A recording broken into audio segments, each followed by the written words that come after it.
ఒక company పీపుల్తో form అవుతుంది, ఒక బ్రాండ్ పీపుల్ ద్వారా ఫామ్ అవుతుంది.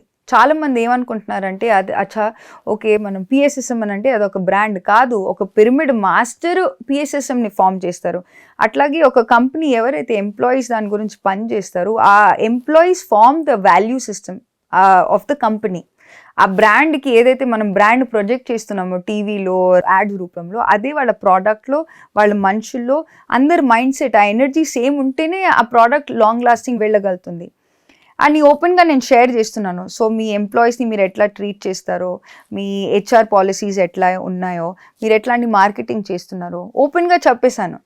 ఆయన నా వైపు అట్లా నాకు కూడా నేను చెప్పేసిన తర్వాత అనుకున్నాను, ఓకే మేబీ నేను ఓవర్ చెప్పేశానేమో, ఒక కంపెనీ హెడ్కి నేను చెప్తున్నాను మీరు ఎట్లా నడిపిస్తున్నారు, maybe it is not the right way అని ఆయన నన్ను చాలా గమనించి it is very nice to meet you అని నన్ను పంపించేశారు. నేను ఓకే సరే నేను ఒక కన్సల్టెంటే కదా, ఇది నా పర్మనెంట్ జాబ్ ఏం కాదు కదా, నేను యాక్చువల్లీ నా మెయిన్ కంపెనీ నేను ప్రొటివిటీలో ఆ టైంలో పనిచేసేదాన్ని. So okay I'll go back, నా డిప్లాయ్మెంట్ అయిపోయింది కదా అని అనుకున్నాను. They call me back 2 days తర్వాత వాళ్ళు నన్ను మళ్ళీ పిలిచారు. నేను అప్పటి వరకు ఢిల్లీకి వెళ్ళిపోయాను, మళ్ళీ పూణే పిలిపించారు. పూణే పిలిపించినప్పుడు వాళ్ళు నా వైపు నన్ను కూర్చోపెట్టి అని చెప్పారు, you are the kind of person who this company needs to lead. మమ్మల్ని సౌత్ ఈస్ట్ ఏషియాలో ఒక మార్క్ పెట్టడానికి, వీఆర్ ఆల్రెడీ యూరోప్లో మేము చాలా పెద్ద బ్రాండ్, బట్ ఈ కల్చర్ని అర్థం చేసుకుంటే ఒక కంపెనీ నిజంగా గ్రౌండ్ లెవెల్ నుంచి గ్రో చేయడానికి, not just for sales but long lasting ఒక కంపెనీని ఎస్టాబ్లిష్ చేయడానికి you are the right person, please join as the executive assistant to the MD అని చెప్పారు. సో అట్లా జాబ్ ఆఫర్ ఇచ్చేసారు.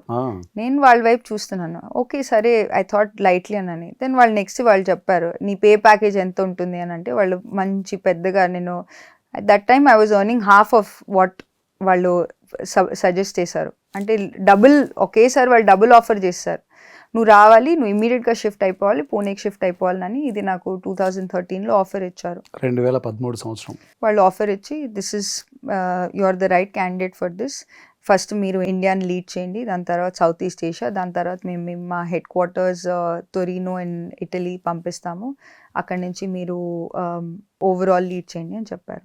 అది నాకు, నేను అనుకున్నాను నేను నా లైన్ దాటేశాను, ఒక సీనియర్ని అట్లా చెప్తున్నాను అని.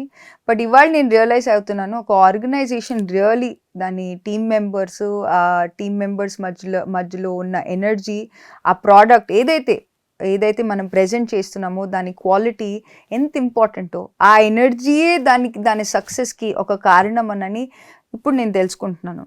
అది తెలియకుండా ఆ రోజు నేను నా లాజికల్ మైండ్ అప్లై చేసినప్పుడు, కానీ ఇవాళ really that is the truth. మన ప్రోడక్ట్ క్వాలిటీ, మన ప్రోడక్ట్ ట్రూత్ ఎంత చెప్తుందో, ఆ ప్రోడక్ట్లో ఎంత ఎనర్జీ ఉంటుందో అంత సక్సెస్ ఉంటుంది ఆ ప్రోడక్ట్లో. అది నా ఒక యూనిక్ ఎక్స్పీరియన్స్ నాకు, బికాజ్ నిజంగా ట్రూత్ మాట్లాడితే దానికి అవతల వాళ్ళు రిసీవ్ చేసుకుంటారని ఒక మంచి ఎక్స్పీరియన్స్ అది.